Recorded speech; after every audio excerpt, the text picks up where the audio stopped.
Oi, oitavo ano, tudo bom? Gente, hoje nós vamos terminar a apostila 1, até que enfim, né? Eita, apostilinha longa, demorou para a gente conseguir terminar, mas até que enfim chegamos. Essa aqui, gente, é a página 83 e vamos até o final, tudo bem? Então, primeiro exercício, né? As atividades sobre tipos de sujeito. Leia a tira do cartunista Aquino, reproduzida a seguir, com os personagens Mafalda e Miguelito. Então, o Miguelito diz, não dá. Por mais que a professora explique, eu não entendo esse negócio de sujeito e predicado. E a Mafalda, é fácil, Miguelito. Se eu digo, por exemplo, esse lixo enfeia a rua, qual é o sujeito? O prefeito? Adoro, gente, muito divertido, né? A gente viu aqui que a Mafalda tem um conceito sobre o que é sujeito, né? O conceito gramatical, né? Que é um termo da oração, que o termo da oração que executa, né? Alguma ação, é sobre quem nós damos alguma informação.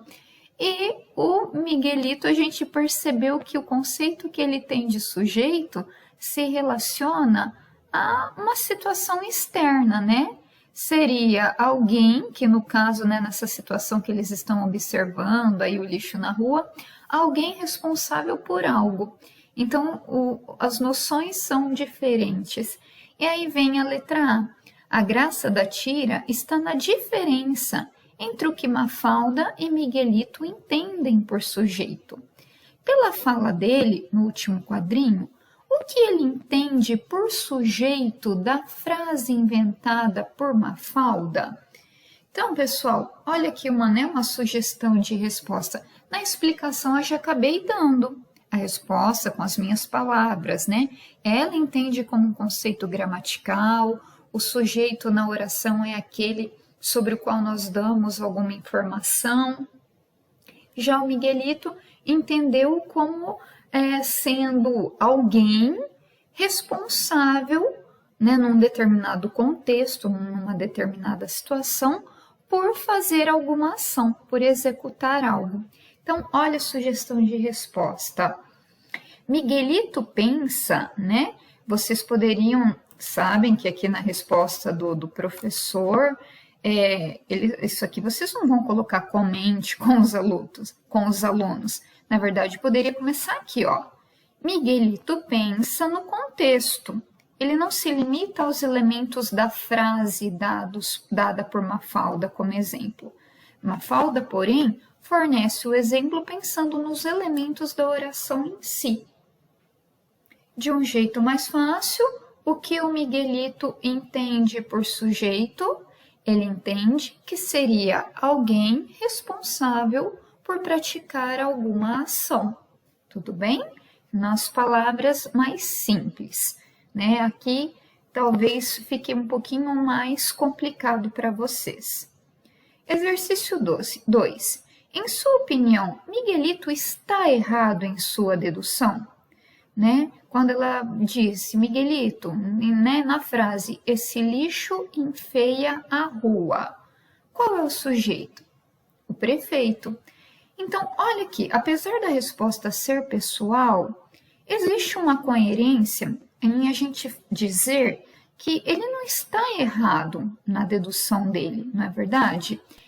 Olha o que diz aqui, pessoal, ele fez um raciocínio correto, considerando o agente responsável pela coleta de lixo. Miguelito não considerou a outra acepção da palavra sujeito, ou seja, o outro significado da palavra sujeito, de acordo com a gramática da língua portuguesa, né?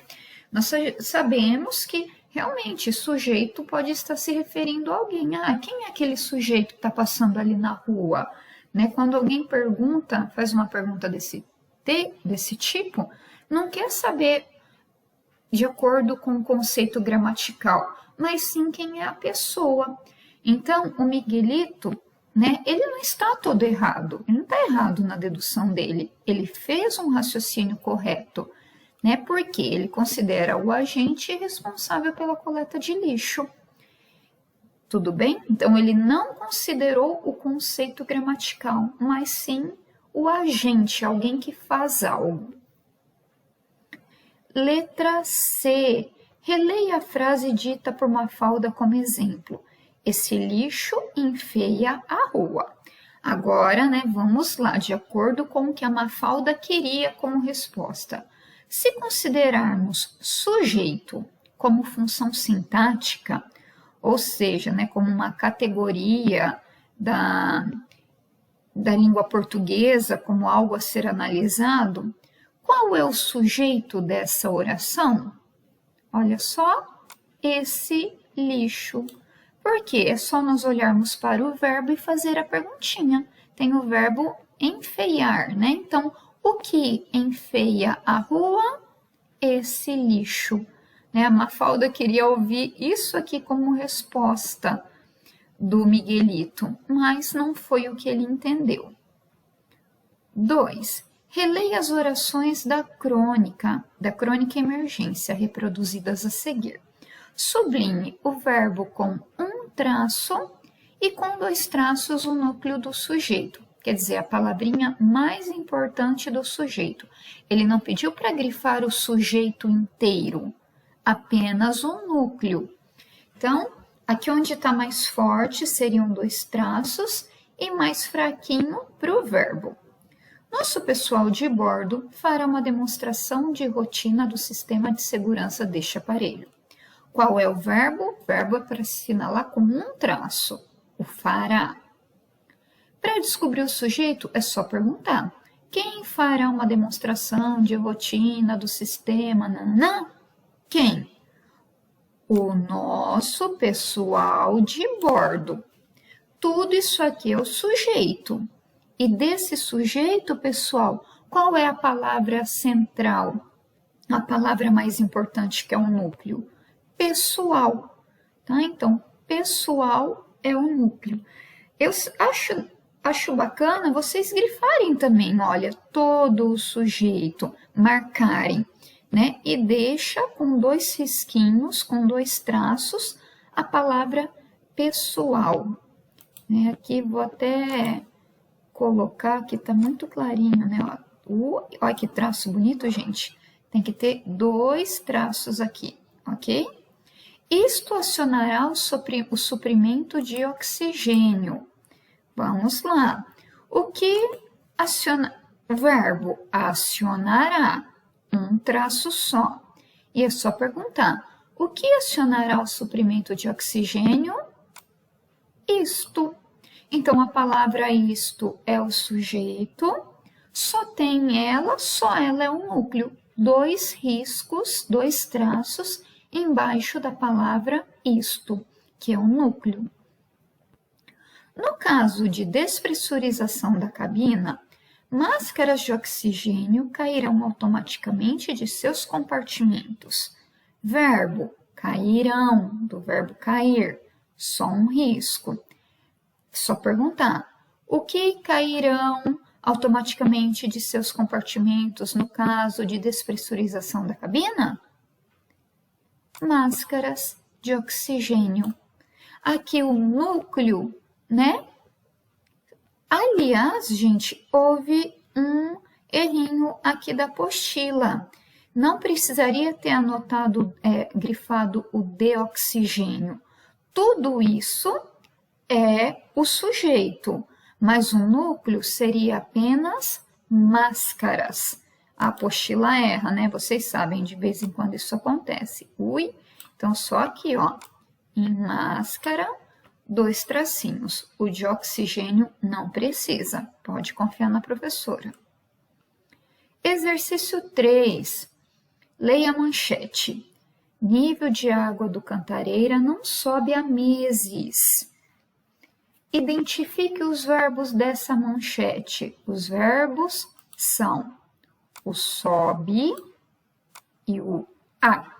Aqui não é locução verbal. Eles estão um ao lado do outro, mas cada um tem seu significado próprio. Então, nível de água do Cantareira não sobe. E quando que ele não sobe? Há meses. Quanto tempo faz isso? Há meses. Então, isso aqui não forma locução verbal. O sobe é um verbo único e o há, o outro. B. Quantas orações há nessa frase? Se nós temos 2 verbos, nós temos 2 orações. Retomando, a quantidade de verbos determina a quantidade de orações. Letra C. A expressão nível da água do Cantareira funciona como sujeito de qual verbo? Né? Então, ela é do verbo subir, do sobe, ou do verbo haver? É só perguntar. O que não sobe há meses? Nível de água do Cantareira. Olha que nós fizemos a perguntinha em cima desse verbo aqui, que é o verbo subir, né? O que não sobe há meses? Nível de água do Cantareira. Então, essa expressão, ela é sujeito do verbo subir e não do verbo haver, tá bom? Apenas do subir. D. Releia o título da manchete e responda. Qual das orações que formam esse título é considerada uma oração sem sujeito? Por quê? Gente, nós acabamos de ver na questão da letra C que o sujeito do verbo subir é tudo isso aqui, ó. Isso aqui é o sujeito. Então, para o verbo subir, tem sujeito. Só que nós temos o verbo haver, indicando tempo decorrido, tempo que já passou. Pensem assim, gente. Vou grifar de novo. Tudo isso aqui, ó, até um não, é uma oração. Sobe há meses é outra oração. A gente tem que analisar, há meses, o sobe não.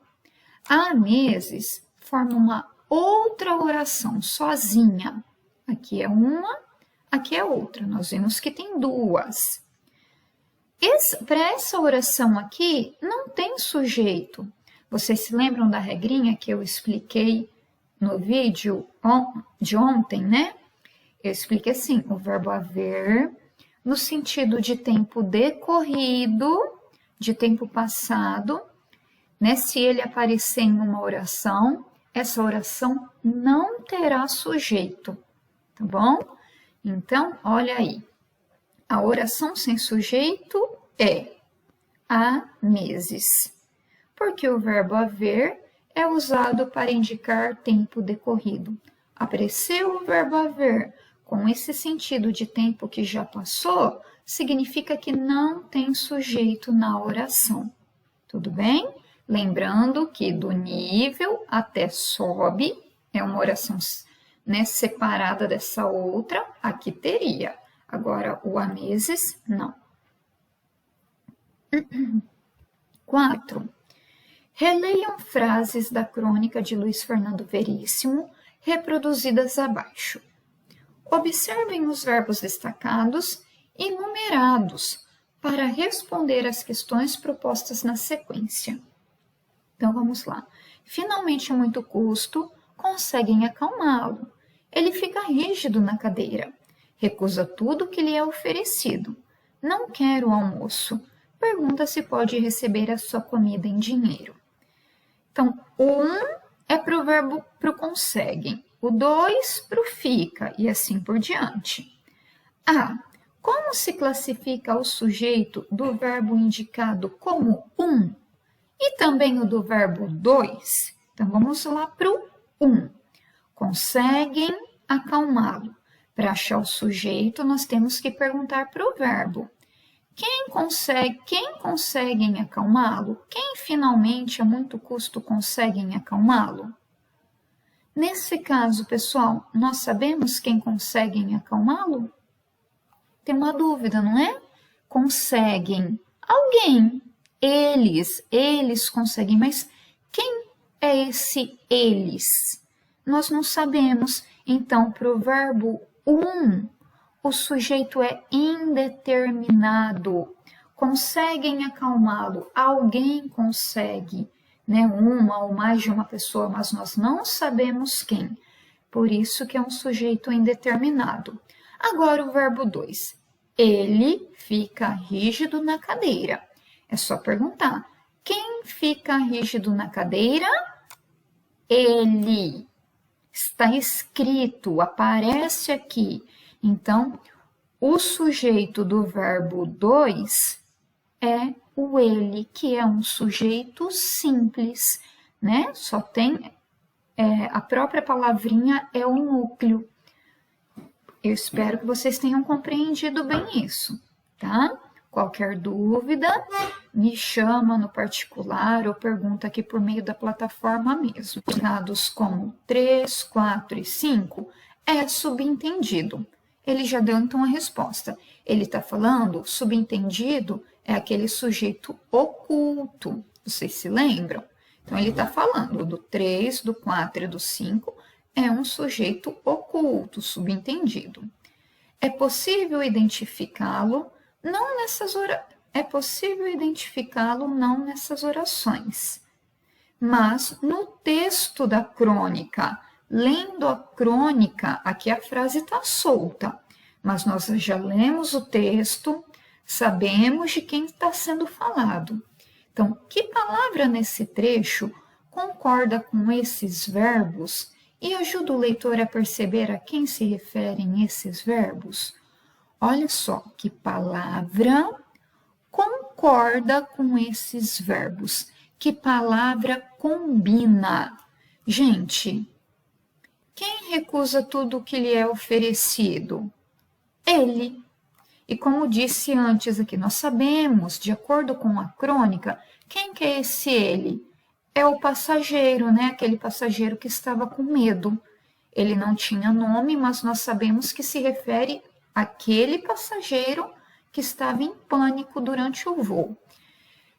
Então, voltando aqui, os verbos, olha, o recusa, ele está concordando com o ele. Quem recusa tudo que lhe é oferecido? Ele.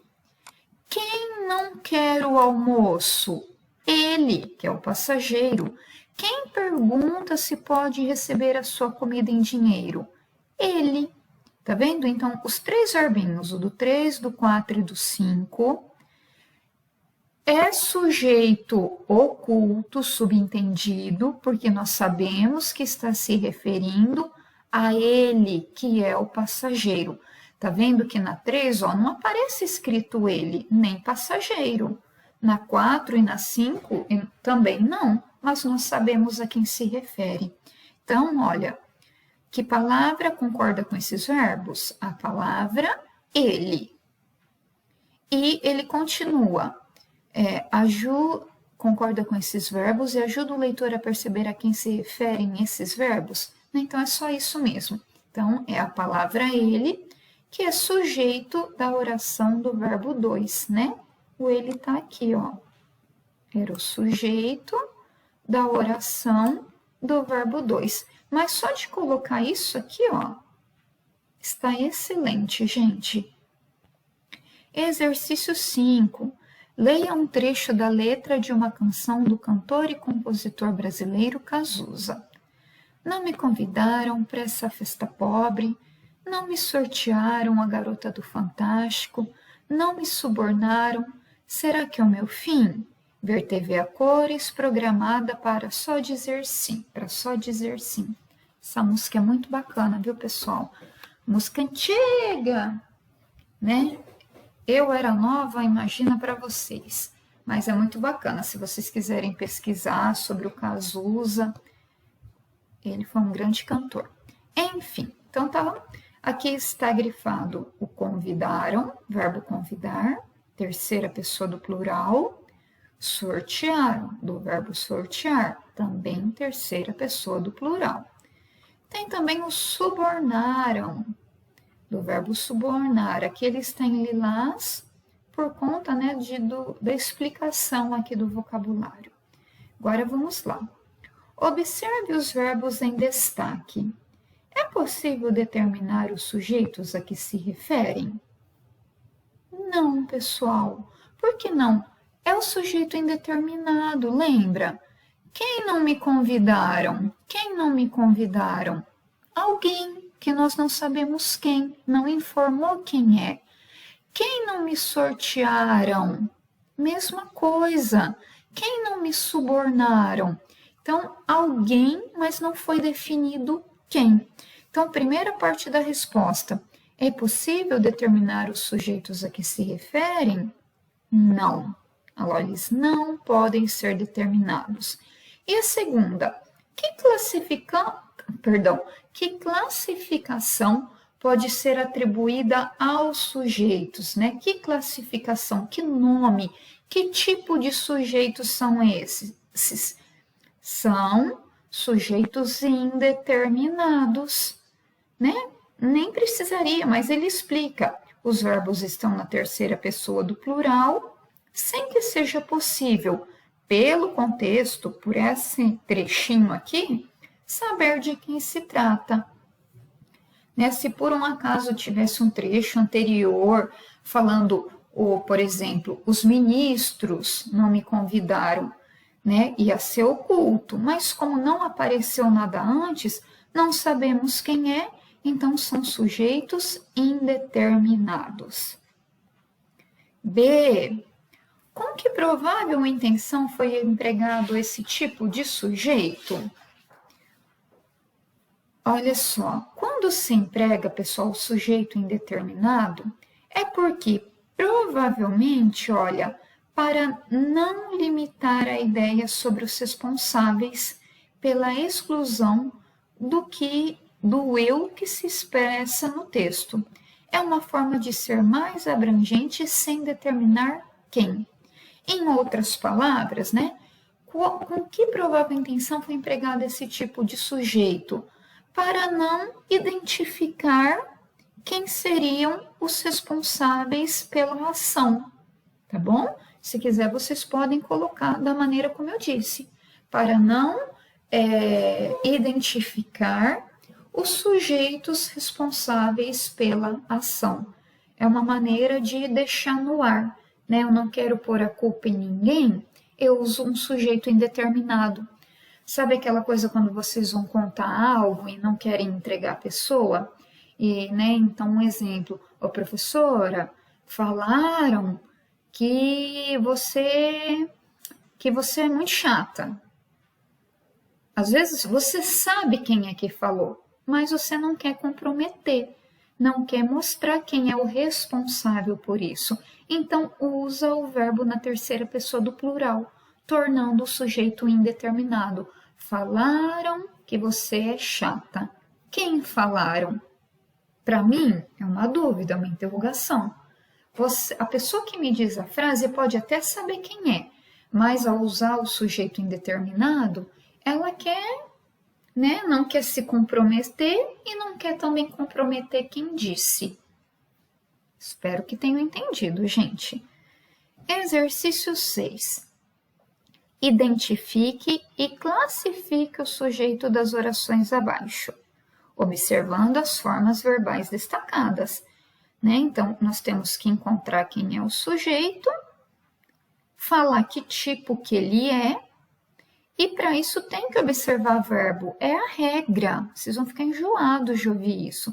Para achar sujeito, tem que observar o verbo. Então, aqui nós temos duas orações, porque temos dois verbos. Nós temos uma locução verbal, está chegando, então isso é de uma oração, e tem o tem, formando outra oração. Ou seja, nós vamos ter dois sujeitos, tem duas orações, então nós vamos encontrar dois sujeitos. O feriadão está chegando. Olha, até aqui é uma oração. É só perguntar, o que está chegando? O feriadão. Então, olha, o feriadão, ele é um sujeito simples, porque tem só um núcleo, lembra? Feriadão é o núcleo, então é um sujeito simples. E o outro, agora a gente tem que perguntar para esse verbo aqui. Quem não tem carro para viajar? Você. Então, você, aqui tem um ponto e vírgula para separar. Você é o sujeito da segunda oração e também é um sujeito simples, porque a palavra você, ela mesma é o núcleo e é apenas um núcleo. B. Foram identificados os principais focos de dengue nas cidades. Agora, só tem uma locução verbal, então só vai ter um sujeito para ela. Nós vamos perguntar, o que foram identificados nas cidades? Os principais focos de dengue. Tá vendo? Ó? E isso aqui é o sujeito. O que foram identificados nas cidades? Os principais focos de dengue. Focos de dengue também é sujeito simples, porque só tem um núcleo. Qual que é o núcleo? Focos. Não é dengue, tá, pessoal? É focos. Isso aqui é o sujeito. C. O sucesso dos atletas paralímpicos valorizou o potencial de pessoas com necessidades especiais no Brasil. Uma frase longa, é uma única oração, só tem um verbo, então apenas um sujeito. Vamos lá.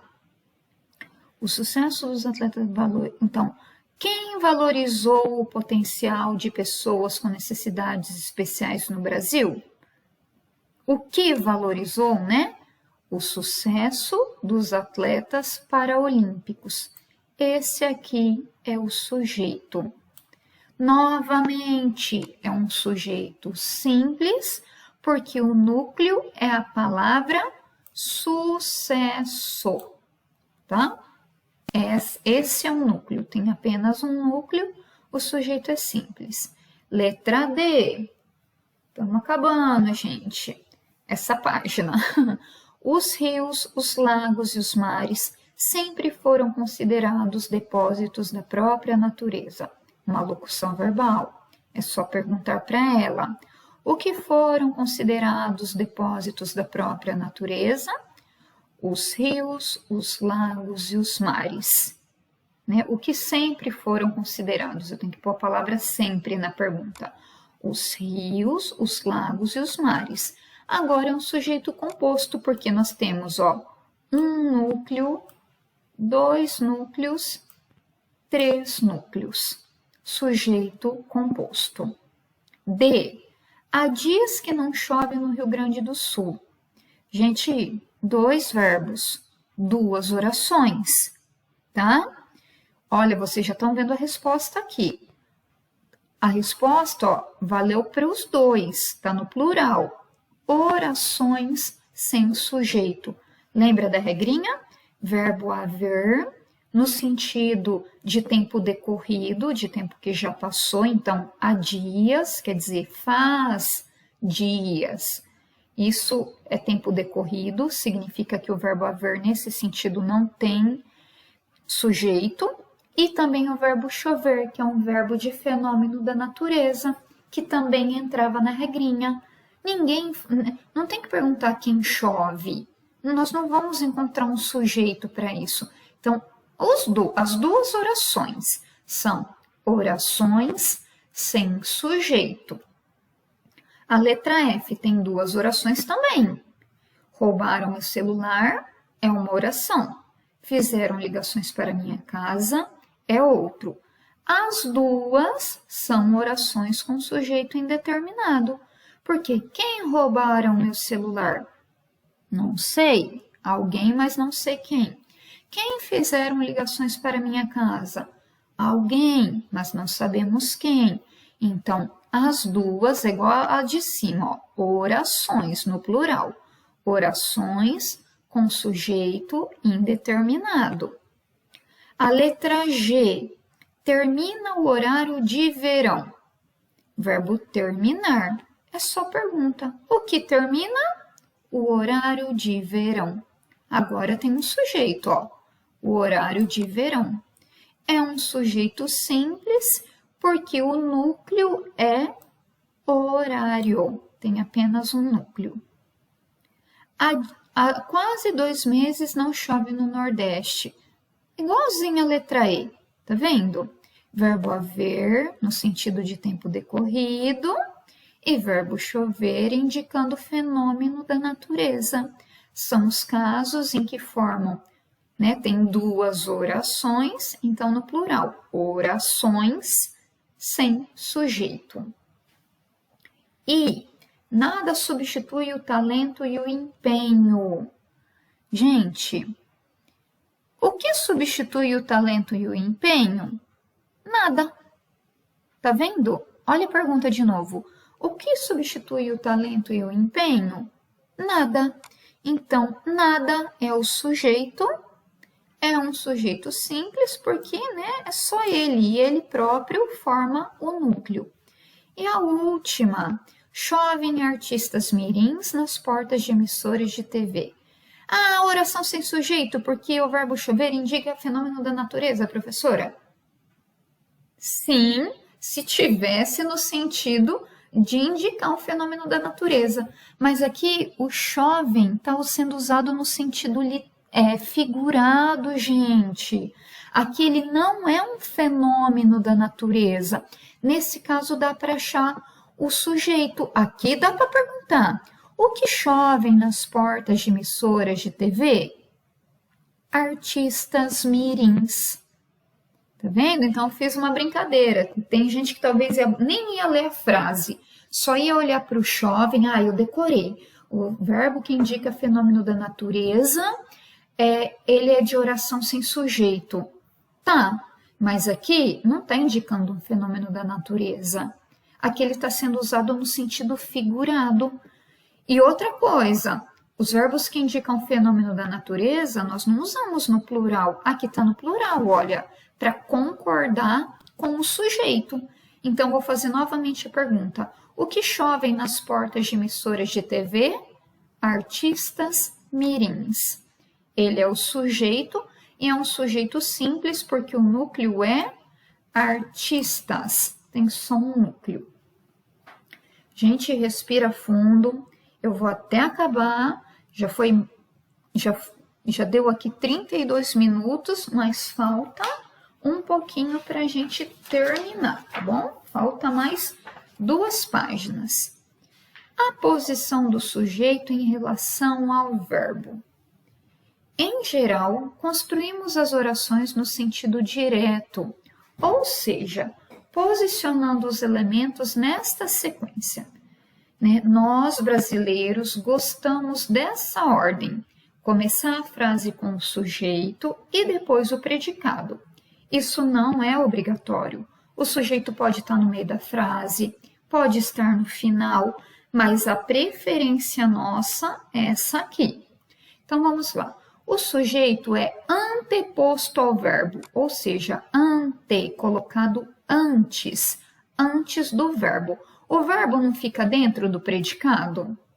Tá vendo? Então, o sujeito aparece antes. Essa escolha favorece a objetividade. Observe um exemplo. Ele faz questão de sentar num banco de corredor perto da porta. O ele é o sujeito, depois vem o verbo. Ó. Tudo isso aqui é o predicado, mas, e olha o que acontece, o verbo fica dentro do predicado. Então, é esse caso. É sujeito mais predicado, sujeito anteposto, antes do verbo fazer. Entretanto, muitas vezes, não é esse o posicionamento do sujeito em relação ao verbo. Eu não disse para vocês que o sujeito pode estar no final, no meio da oração? Então, vamos ver aqui esses exemplos. De onde sai a voz? Aqui fala o comandante Araújo. Olha o exercício, indique o sujeito. O que é que sai? A voz. Então, o que sai, né, de algum lugar? A voz. A outra, aqui fala o comandante Araújo. Quem que aqui fala? O comandante Araújo. Então, o que aconteceu dessa vez? Olha, primeiro o verbo e depois o sujeito. Contrário do que apareceu aqui no de cima. Aqui, o sujeito apareceu depois do verbo. Então, qual é a posição deles em relação ao verbo? Estão depois do verbo. Página 87. Estamos chegando. Leia as manchetes reproduzidas a seguir. O sujeito de cada uma delas está em destaque. Cai o preço do litro da gasolina em Fortaleza. Então, o que está em destaque, o preço do litro da gasolina, isso é o sujeito. O outro é a mesma é uma manchete parecida, só que o que nós vamos observar? A posição do sujeito. Olha o sujeito agora no início. Preço da gasolina cai em 39 postos de João Pessoa. Nessas manchetes, a posição do sujeito da oração varia de uma construção para outra. Na frase 1, ele está depois do verbo. Olha o verbo cair, ele apareceu depois. O que cai em Fortaleza? O preço da gasolina, mas começou com o verbo. Já na frase 2, ele está antes, né? Primeiro o sujeito, depois o verbo cair. Que efeito causa a posição do sujeito em relação ao verbo? Compare as duas possibilidades. Pessoal, o que nós vamos perceber? Né? Eu quero que vocês olhem aqui para cima. Não tem linha aqui para responder, mas seria interessante vocês anotarem na apostila de vocês. Olha, é importante a gente perceber que diferenças de expressividade e de ênfase na colocação do sujeito posposto ou anteposto ao verbo. Então, a partir daqui, olha, a primeira parte da oração sempre terá uma carga de ênfase maior. Olha isso. É para o início que se volta a atenção do leitor.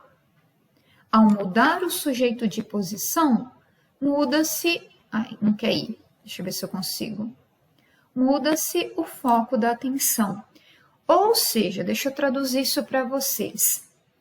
A atenção do leitor vai sempre para o início da oração. É onde é dado maior destaque. Na manchete 1, o destaque está sendo dado para o fato do preço ter caído. O mais importante é falar sobre a queda. Olha, cai o preço. O destaque está na queda do preço da gasolina. Na manchete 2, preço da gasolina cai. Onde que está o foco da atenção? No preço da gasolina. Ainda nós não sabemos se ele cai ou não, mas atenção, epa, está falando do preço da gasolina. Aí a pessoa vai querer ler. A outra é cai, o que é que está caindo? Né? O que o preço está caindo? É o do preço do litro da gasolina. Então, a primeira parte da oração sempre terá uma carga de ênfase maior, de destaque maior. É para o início que se volta a atenção do leitor. Entenderam, gente? Então, que efeito causa a posição do sujeito em relação ao verbo? Né? Um efeito de destaque. Na manchete 1, o destaque está para a ação de cair. O destaque está no verbo, para o que ele indica. Na manchete 2, o destaque está no sujeito, preço da gasolina. Tá? Então, agora nós vamos fazer o exercício. Leia estas manchetes de jornais. Diminui o número de famílias brasileiras endividadas. O outro, estão abertas as inscrições para o 5º Festival de Teatro. Curso gratuito de teatro será ministrado na Estação Cultura. Todas as manchetes de jornal. Identifique o sujeito de cada manchete. É só olhar para o verbo e fazer a pergunta. O que diminui número de famílias brasileiras endividadas? Aqui, ó. Olha frase 1. Olha aqui a resposta. Porque a minha pergunta foi: o que diminui número de famílias brasileiras endividadas? Na frase 2, olha o verbo, locução verbal, estão abertas. Faz a pergunta para ele. O que estão abertas? As inscrições para o 5º Festival de Teatro. Então, na frase 2, o sujeito é as inscrições para o 5º Festival de Teatro. Ele colocou de capelinha, aqui nem apareceu, né, gente? A gente nem sabe, não precisa pôr de capelinha, tá? Então, o sujeito só até aqui, as inscrições para o 5º Festival de Teatro. E, gente, eu não vou conseguir apagar aqui o que eu marquei por aquela questão de estar tendo problema ainda na plataforma. E o 3, curso gratuito de teatro será ministrado. Olha a locução verbal. Será ministrado. Pergunta: o que será ministrado na Estação Cultura? Resposta: curso gratuito de teatro. Fácil, não é? Só encontrar o verbo e fazer a pergunta para ele. Então, da frase 1, esse é o sujeito. Da 2, é esse. E da 3, é esse. Última página, gente. 40 minutos de vídeo. Vocês devem estar cansados.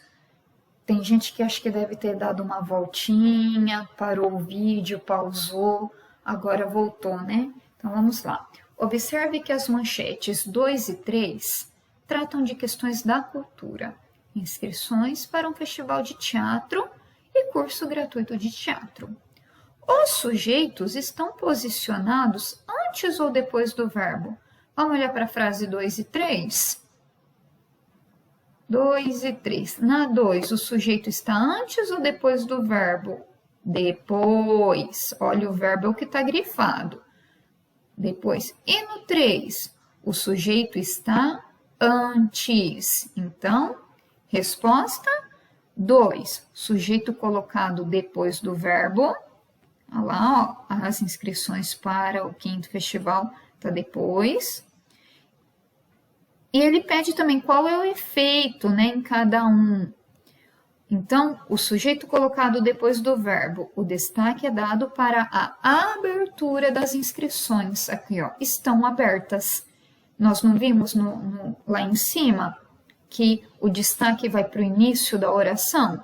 Então, o destaque está sendo dado para essa questão aqui para a abertura das inscrições. E no 3, o sujeito está colocado antes do verbo curso gratuito de teatro, antes. O destaque é dado para o curso, já que ele está no começo, está falando dele, o destaque é dado para o curso que está classificado como gratuito. Entenderam? Então, era só olhar lá. Um sujeito está depois, no outro antes. Aí o destaque está lá para o início da oração. 4. Aqui nós vamos observar o verbo, né? Ó, nas frases abaixo, o sujeito foi sempre posicionado depois do verbo. Olha o verbo falta, chegaram. Esse tipo de construção pode dificultar a concordância, pois confunde alguns usuários da língua, já que a oração não está na ordem direta. Então, quando a gente inverte, né, elas estão na ordem inversa. Se nós não prestarmos atenção, a gente corre o risco de fazer a concordância errada. Identifique as alternativas que apresentam concordância inadequada e reescreva, fazendo então a correção, né, estabelecendo a concordância. Falta apenas 5 dias para o início do campeonato de natação. Gente, esse é o verbo falta. Aí nós vamos perguntar: o que falta? Apenas 5 dias para o início do campeonato.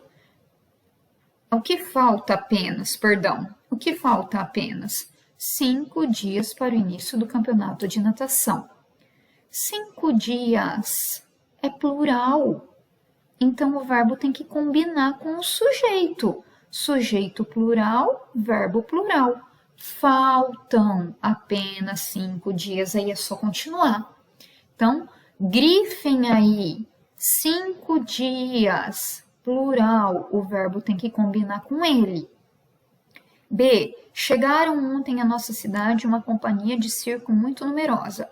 O que chegaram ontem à nossa cidade? Uma companhia de circo muito numerosa.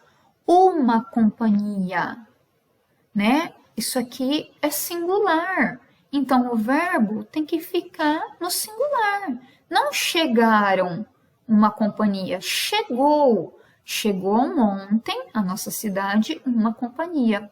Olha que se a gente começasse a frase aqui, olha, uma companhia de circo muito numerosa chegou ontem à nossa cidade. Provavelmente a pessoa não erraria, ela ia colocar o chegou. Mesma coisa aqui, 5 dias faltam apenas para o início do campeonato de natação. 5 dias faltam, não ia errar, tá? Gente, deixa eu ver se eu grifei certo aqui. O que faltam apenas para o início do campeonato de natação? Ai, gente, eu falei uma bobagem para vocês aqui. Não é tudo isso que é sujeito, tá? O sujeito é apenas 5 dias. Só que eu tinha falado que era tudo. Desculpa, tô corrigindo. Então, 5 dias. C, acabando aqui. C e D. Durante os jogos, haviam inúmeras pessoas sobre os muros que circundam o estádio. Gente, tem gente que pensa assim, ó, inúmeras pessoas, é plural, o verbo tem que ficar no plural, haviam. Tá certo, professora? Não, não tá. Lembra que o verbo haver, no sentido de existir, ele tem que ficar no singular? Então, tem que ser durante os jogos, havia inúmeras pessoas. Anotem aí, escrevam o verbo haver, põe igual a existir, põe um sinalzinho de igual. Verbo haver, igual a existir, tem que ficar no singular. Escrevam, gente. Letra D. Começou o mês de doações para as campanhas contra a fome. Aqui, ó, não precisa ser alterada, a concordância está correta. O que começou o mês de doações, né? Isso aqui é o sujeito. O que começou o mês de doações? Está correto, não precisa mexer nela. Gente, 47 minutos de vídeo. Hoje o trem foi longe, hein? Mas terminamos, graças a Deus. Um beijo.